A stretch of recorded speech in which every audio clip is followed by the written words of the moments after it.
Ladies and gentlemen, I'm the Guardian, and welcome to the no-holds-barred look at Star Ruler 2, an intriguing little game created between Blind Man Studios and Glacical. It's a 4X space strategy game, and for the most part, a pretty good one. I've never much cared for the 4X genre. Never really played any of the games, to be honest, but I saw this and I thought I'd give it a try, and I'm besodden with it. If anything, this has now given me a reason to go out and try and find some more 4X space strategy games. Everybody has their sort of genesis with different games genres. Some people, for example, some people may have started with the FPS genre with Halo, or Call of Duty 4, or even Call of Duty 1, I suppose. Well, definitely Call of Duty 1, it had to start somewhere. But in this case, this is my genesis with the 4X. Never played Star Ruler 1, as you may have already gathered. But, I can't really gauge it in comparison to that. But, standing alone, pretty good game. So, standard, pretty basic menu interface, nothing too bad. Mods, brilliant, should give the game a bit of longevity. Multiplayer, showing off the multiplayer at the moment. From what I've seen, the multiplayer for this game's pretty much dead. There is occasionally a couple of matches that show up here, but otherwise it's a pretty lackluster experience. In my honest opinion, if you actually want to play multiplayer with this game, my recommendation is just either you buy the group pack on Steam, or you get a bunch of your friends to buy this game and just have some matches together. A bit sad, but I suppose that's the way these things go sometimes. Sandbox mode, where you can create your own galaxies, own solar systems, spawn massive amounts of fleets and turn the entire game into a benchmarking tool if you so wish. An IRC chat for a bit of community stuff. Options, pretty basic stuff. Fair amount of graphics options. Game. Camera, audio. An extensive key binding list, which I must admit, very grateful for. Keybind both the entirety and the design editor. Yep. Tutorial mode. Quite a bit of humour. There isn't particularly a grand amount of lore to this game. There's a couple of these sort of space logs here and there at the beginning of the game, whenever you start a new game, I should say. They're quite interestingly written, quite humorous at times. Tutorial's quite extensive. Well, I say extensive. It isn't so much extensive as it could otherwise be, but for the most part, it does its job of giving you a basic outline of the controls and how the game generally works. But how does the game work in a standard game session? Well, we have the multiple different races that you can play as.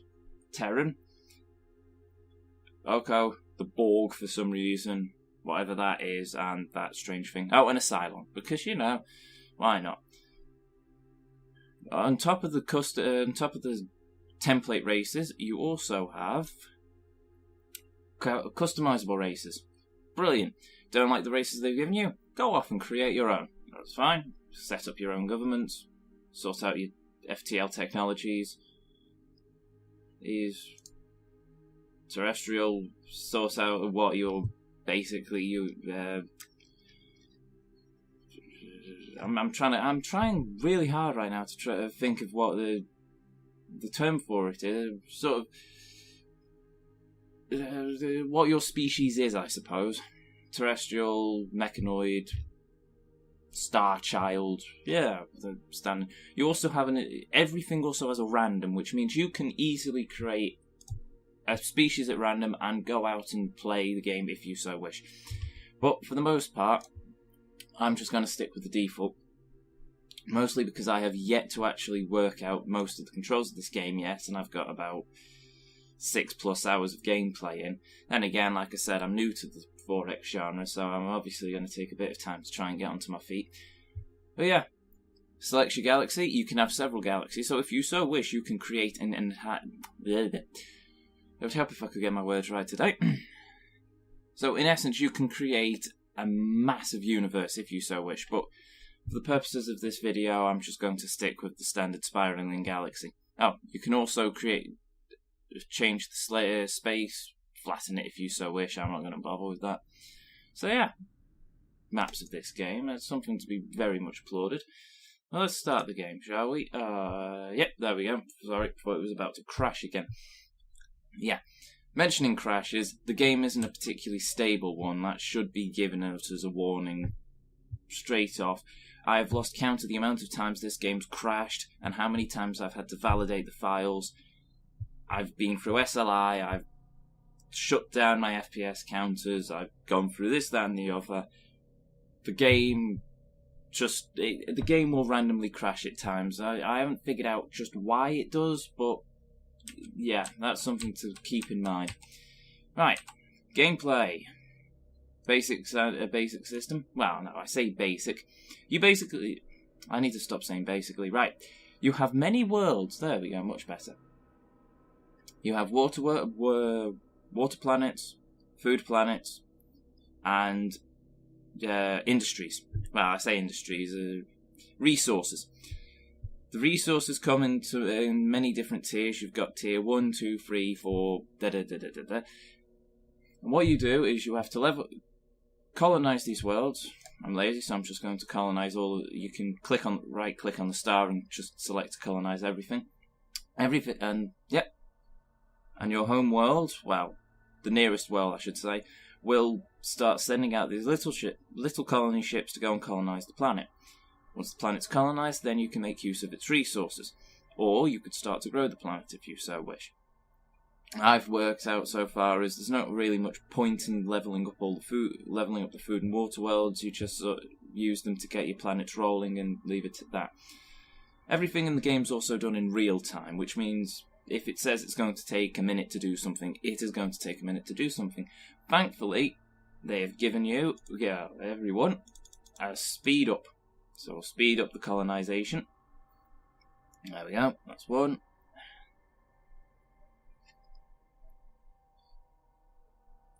That's two. And that should be three. Show how this system works. So, what do we have here? Our home world. Turn that down a bit. There we go. Home world. In order to level it up to level 2, we require food and any level 1 resource, which is here. So, we play a bit of strategy. So, we give the home world that food, we give that to there, and we give that to there. So, water goes to that to level it up. Food goes to that to help level it up, and that goes to there to help level it up, and that goes to there. But we can't actually start importing the level 1 resource from our little chemical world first, because in order for a resource planet to start exporting its goods, it must reach a certain level. Usually a level corresponding with the level of the resource. So this is a level 1 resource planet, therefore the planet must be level 1. Which is, well, fair enough. Now, it gives a bit more challenge to it than rather just zigzagging massive lines across the map. You have to be strategical in your in the planets that you've colonized and the planets you hook together. I'll keep leveling that until there, and then once that's gone, I'll keep leveling up my home world. Everybody has their different style with these things. I like to level up my home world until it's about level 4, and then move off and start leveling up the next series. We also, as for the planets, if we go into the, come on, there we go. If we go into the planet map, we see that we can construct. We can add our own different planets to the, buildings to the planet. The planet works on an automated basis anyway, for the most part. It'll construct its own things here. It'll construct their own things automatically, but you can go in and start tweaking it a bit here and there. I tend to add a factory to at least one planet throughout in each of my galaxies, just so I have the capability of building up fleets. We can also use it, depending on the buildings you've got, you can create different orbitals, basically space stations and whatnot to sit around the planet. So in this case, Actually, I'm going to leave that for a minute. I don't particularly have the money. We also have ships. In this case, I'm going to build a couple of scouters so I can go out and explore the universe a bit more. We also have our fleets. Oh, I forgot how slowly these move. You know what? Just move there.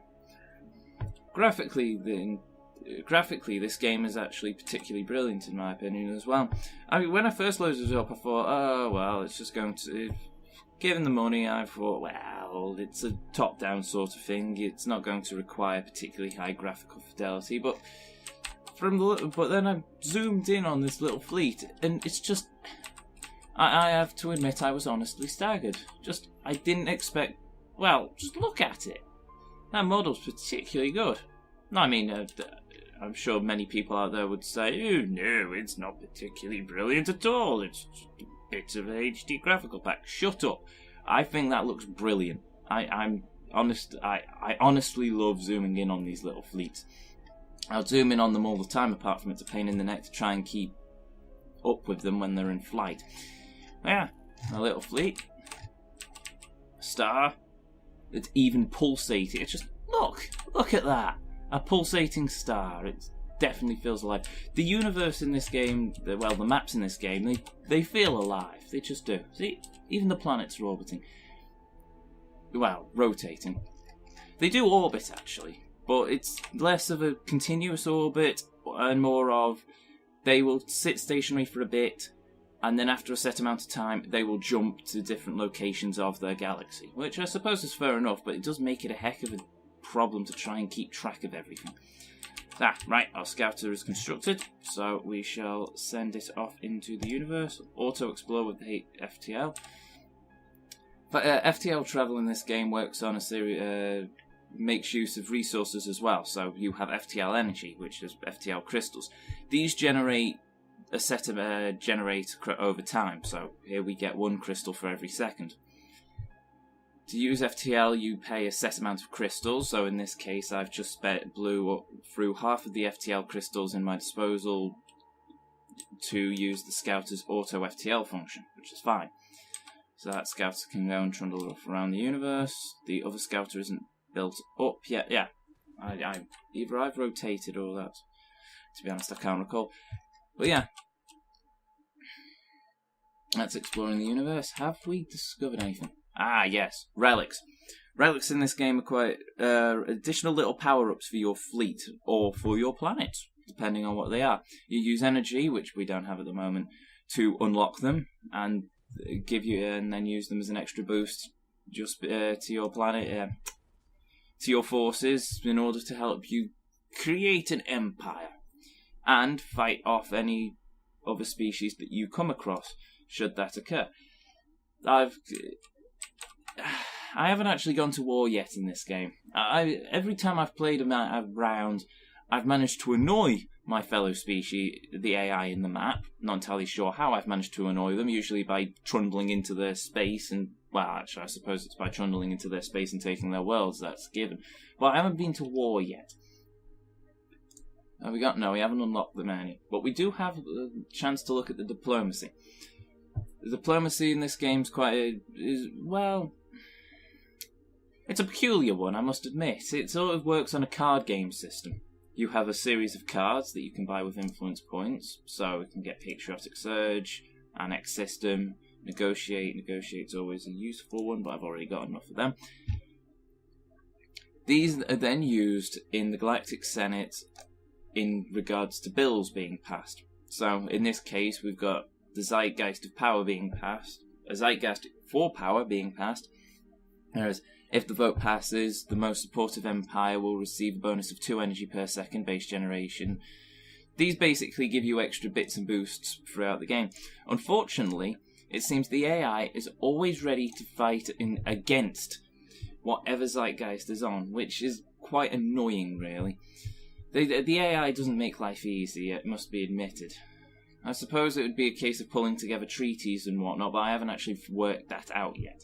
But yeah, you throw in your support, and then the bar will shift sides, and wherever it is at the end, that's who wins. Basically, it's a bit of it's just a tug of war, really. only with card. It's a card game tug of war. There we go. I finally worked out how to describe it. We also have science. Well, no, not science. We have the research tree, which allows you. Well, there we go. Zoomed out. The research tree allows you to unlock extra bits and pieces to assist your empire, your businesses, or your fleet.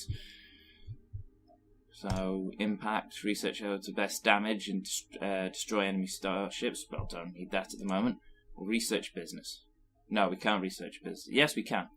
So we use up our research tokens here, and a bit of money, and then we start to research the different bits and pieces, try and improve our empire and our general standing in the universe.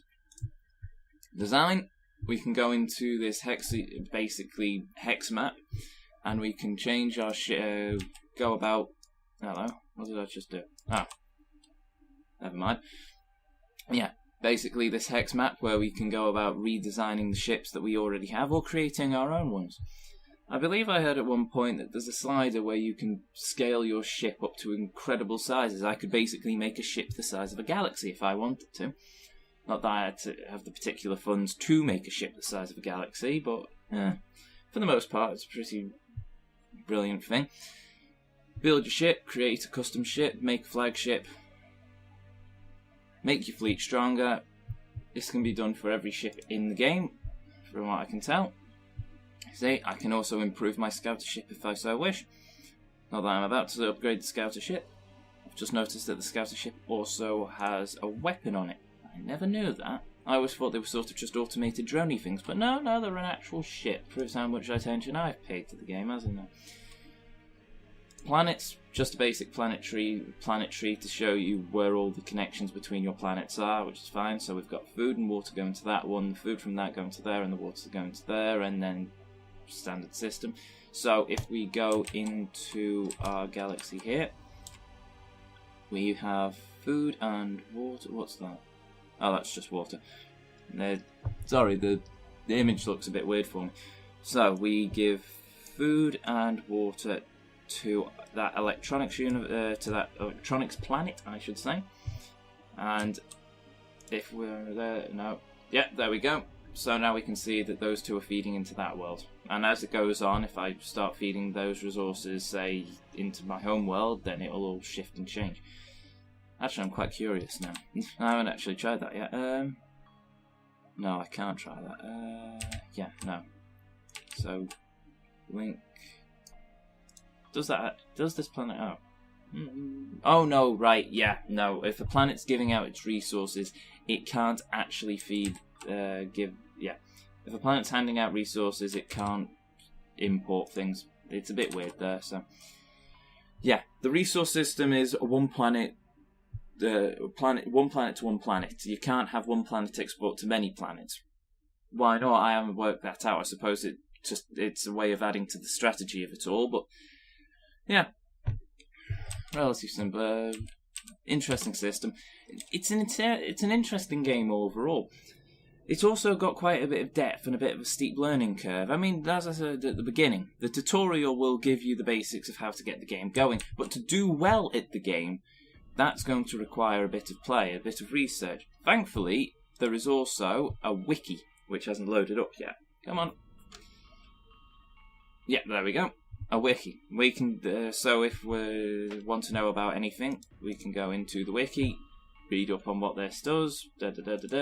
We also have featured designs from other players of the game, so we can get a scout version 2 if we so wish.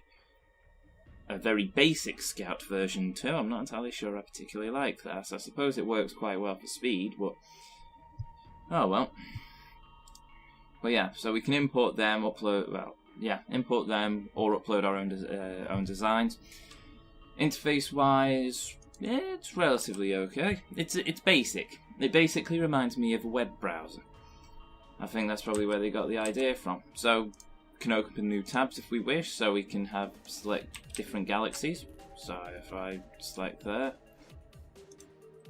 so yeah, you can keep track of many different galaxies if you so wish. How's the Galactic Senate going? Woo! I won. That's brilliant. See, I'm generating power. Research is done, So we'll work on armoring for our fleet. I keep forgetting, yeah. Escape, this isn't a separate menu, it's just a separate tab, which means that you're not going to be able to escape. Right, so,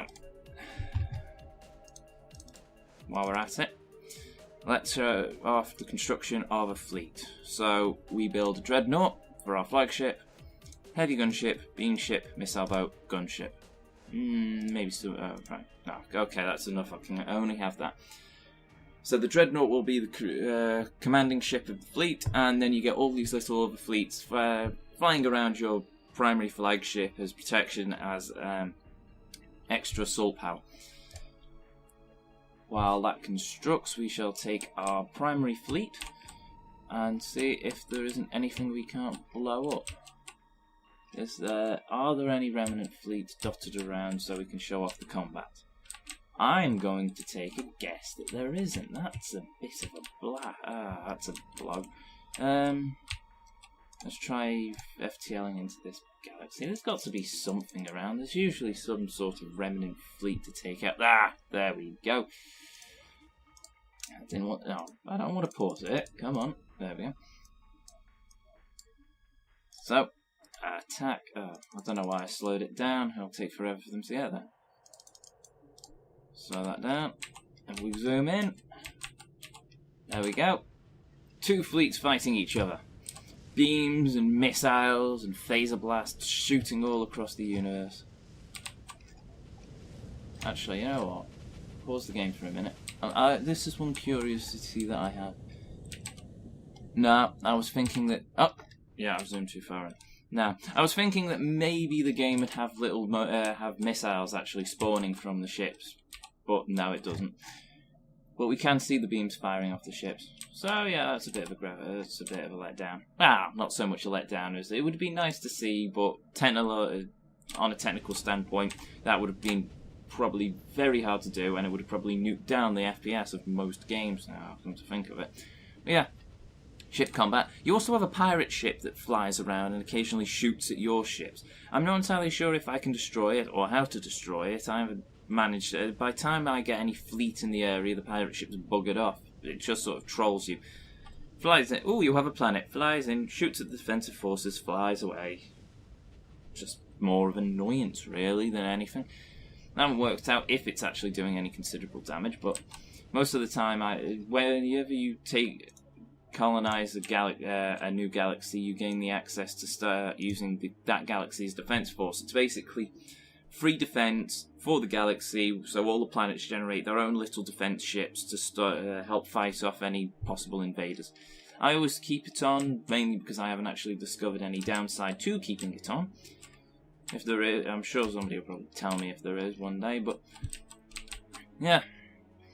Musically, the game has a pretty brilliant soundtrack. I absolutely love the soundtrack in this game. It's sort of all. It's very MIDI. It's very techno-y, but well, no, I say techno-y. Actually, it's not really, but it's very MIDI and it's very nice, and I do love the music. It also doesn't play continuously, so there are still slight occasional bursts where the music starts playing. Sort of, yes, this is brilliant, and then it goes away, and and then it comes back. Yes, but yeah, for the most part. So, would I buy this game? Well, I've bought this game. Would I recommend somebody buy this game? Yes. If you were very into your traditional 4X games, then I don't know whether or not it'd be for you. From what I can see, most people say it's a 4X, but it's not your traditional 4X. It's a bit weird in places, which is entirely understandable. But yeah, no, I would honestly recommend this game. It's brilliant fun. It's got plenty of depth to it to keep you entertained for the most part. It's got a definite learning curve. It isn't easy. It may look easy on the surface, but to actually do it's like League of Legends. You sort of you look at it and go, oh well, no, this doesn't seem too bad. I think I can get the grips of it. And then you discovered no, there is so much going on below the surface. You have absolutely no idea. That's basically this game in a nutshell. Oh, there we go. The soundtrack's kicked in again. Yeah. Star Ruler... No, not Star Citizen. I don't know why I keep thinking of Star Citizen when I look at this game. So I've never even played Star Citizen. I just think it's just just the names are similar. Let's face it, most space games have Star in the title. But yeah, Star Ruler 2, ladies and gentlemen, available now from Steam for £19, $25, or your regional equivalent. I've been The Guardian, and thank you very much for watching. Be safe out there.